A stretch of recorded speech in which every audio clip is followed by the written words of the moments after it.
Hello everyone, my name is Vijayshree and electrical motors and transformers में आप सभी का स्वागत है।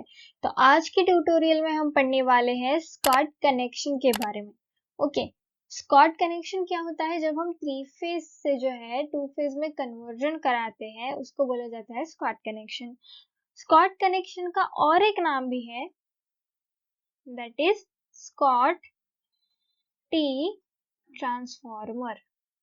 ओके, स्कॉट टी ट्रांसफॉर्मर भी जो है ये नाम है स्कॉट कनेक्शन का।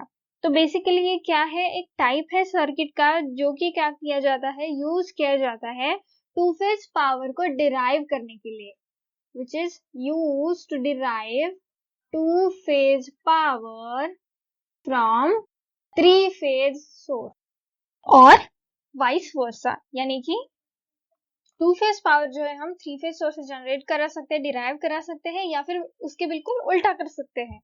ओके, तो ये जो स्कॉट कनेक्शन जो होता है वो इवनली डिस्ट्रीब्यूट करता है किसको? बैलेंस लोड को। किसके बीच में? फेजेस के बीच में। ओके, जो सोर्सेस के फेजेस है उसके बीच में क्या कराता है? जो लोड होता है उसको बैलेंस कराता है, इवनली डिस्ट्रीब्यूट कराता है। It evenly distributes a balanced load between the phases of the source.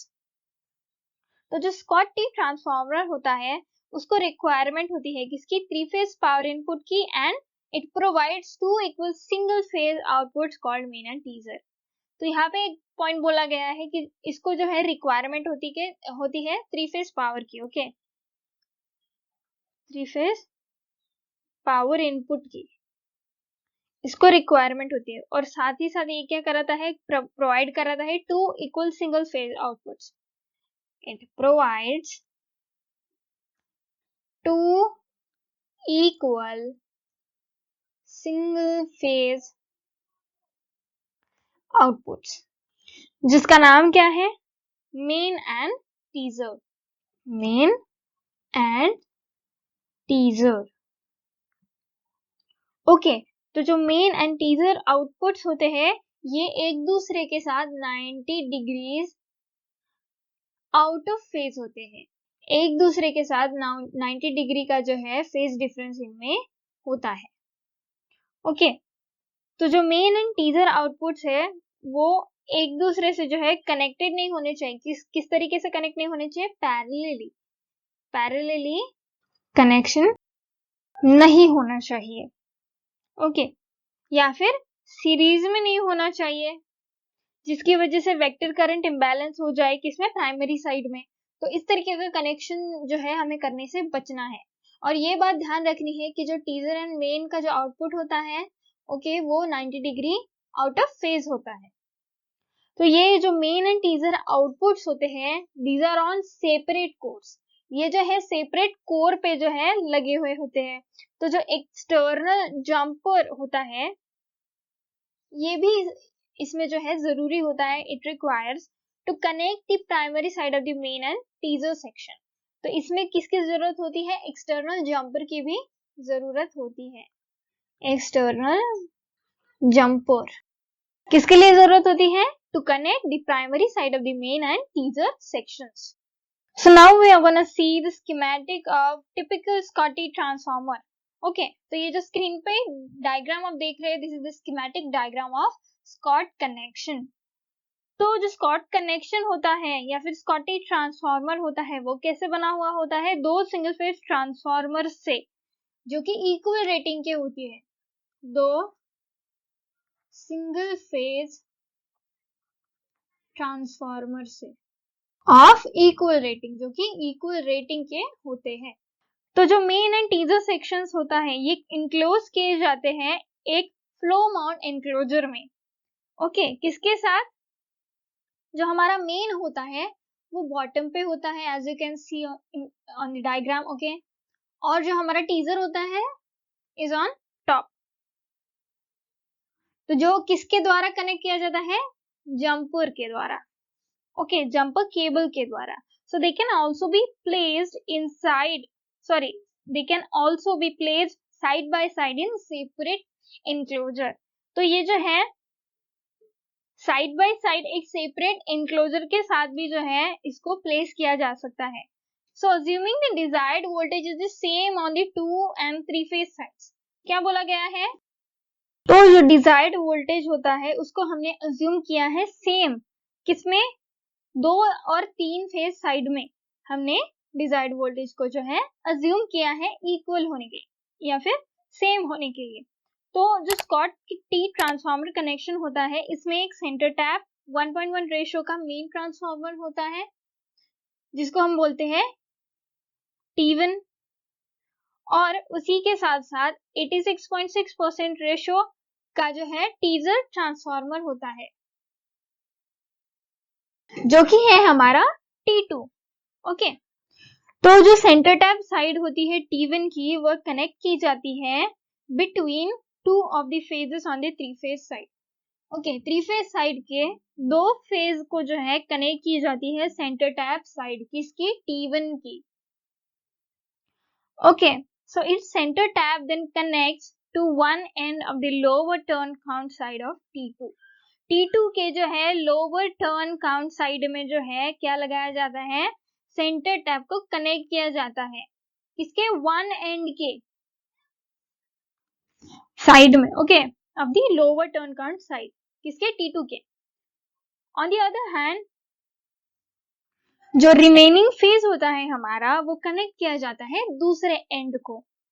Okay, और जो अदर साइड होती है ट्रांसफार्मर्स की वो कनेक्ट की जाती है to the 2 pairs of 2 phase 4 wire system. तो इस पॉइंट में क्या बोला गया है कि जो दूसरी साइड होती है हमारे ट्रांसफार्मर्स की वो कनेक्ट की जाती है directly to the pairs of 2 phase 4 wire system, किसके, पेयर को, ओके, किसके, 2 फेज 4 वायर सिस्टम के पेयर्स को जो है डायरेक्टली कनेक्ट की जाती है हमारे ट्रांसफार्मर की दूसरी साइड। तो जो है नेक्स्ट डायग्राम में हम देखेंगे Scott T connection convert 3 phase to 2 phase. So as you can see on the screen यहाँ पे जो है स्कॉटी कनेक्शन जो कि कन्वर्ट होता है 3 फेज से 2 फेज में, उसकी डायग्राम दिखाई गई है। So Schottky transformer connection may be also used in a back-to-back T2T arrangement for 3-phase to 3-phase connection। क्या बोला गया है कि जो Schottky transformer connection है ये साथ ही में इसको और तरीके से जो है हम लगा सकते हैं, यानी कि back-to-back T2T arrangement में लगा सकते हैं for a 3-phase to 3-phase connection। Okay, so this is a cost saving in the smaller kVA transformers due to the two coil T connected to a secondary 2 coil T in lieu of the traditional 3 coil primary to 3 coil secondary transformer।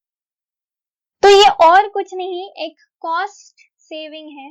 Okay, ये एक cost saving है जो small KVA transformers है ना उसकी cost savings है, किसकी वजह से, 2 coil T connected to a secondary 2 coil T। Okay, किसके बारे में बात कर रही है, 2 coil T connected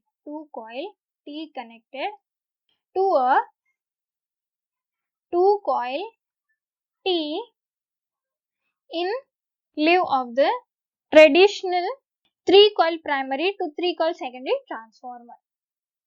3 coil primary to 3 coil secondary of transformer, okay, secondary transformer।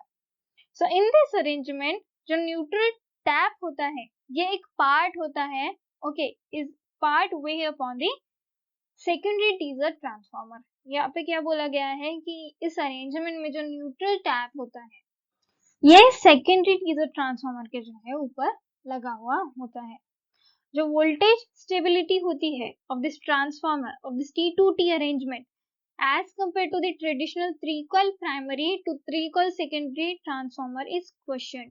इसकी स्टेबिलिटी को हमेशा जो है क्वेश्चन किया जाता है किसके कंपैरिजन में, जो हमारा 3 coil primary या फिर 3 coil primary to 3 coil secondary transformer जो होता है उसकी वोल्टेज स्टेबिलिटी से इसका हमेशा जो है क्या किया जाता है, कंपेयर किया जाता है। तो अगर इसके जो है एडवांटेजेस की अगर हम बात करें So if desired, a 3-phase, 2-phase or single phase load may be supplied simultaneously. इस कनेक्शन के द्वारा जो है 3-phase या फिर 2-phase या फिर सिंगल फेज लोड जो है वो सप्लाई किया जाता है simultaneously at a time. The neutral points can be available for grounding or loading purposes. Neutral points जो होते हैं, न्यूट्रल पॉइंट्स ये जो है अवेलेबल हो सकते हैं किसके लिए, ग्राउंडिंग या फिर लोडिंग पर्पसेस के लिए. और अगर इसके डिसएडवांटेजेस की बात करें when used for 3-phase loading तो क्या हो सकते हैं, this type of asymmetrical connection 3-phase 2 coils reconstructs 3 phases from 2 windings. This can cause unequal voltage drops in the windings, resulting in potential unbalanced voltages to be applied to the load. तो ये जो asymmetrical connection है, okay, 3-phase 2 coils वाला, ये reconstruct करता है 3-phase को, किससे, 2 वाइंडिंग से. तो इसकी वजह से क्या हो सकता है, अनइक्वल वोल्टेज ड्रॉप जो है पैदा हो सकता है हमारे वाइंडिंग्स में, जिसकी वजह से पोटेंशियली अनबैलेंस्ड वोल्टेजेस जो है ये यहाँ पे प्रॉब्लम क्रिएट कर सकते हैं, जो कि हम अप्लाई करने वाले हैं किसको, लोड को. तो ये हो गया हमारा स्कॉट-टी कनेक्शन या फिर स्कॉट कनेक्शन और स्कॉट-टी ट्रांसफार्मर. ओके, तो आई होप ये जो वीडियो है आपको पसंद आया होगा. अगर वीडियो पसंद आया तो प्लीज वीडियो को लाइक कर दीजिए, चैनल को सब्सक्राइब कर दीजिए और बेल नोटिफिकेशन को प्रेस करना ना भूले ताकि इस तरीके की वीडियो के रेगुलर नोटिफिकेशन आपको मिलती रहे. तो मिलते हैं हम नेक्स्ट ट्यूटोरियल में.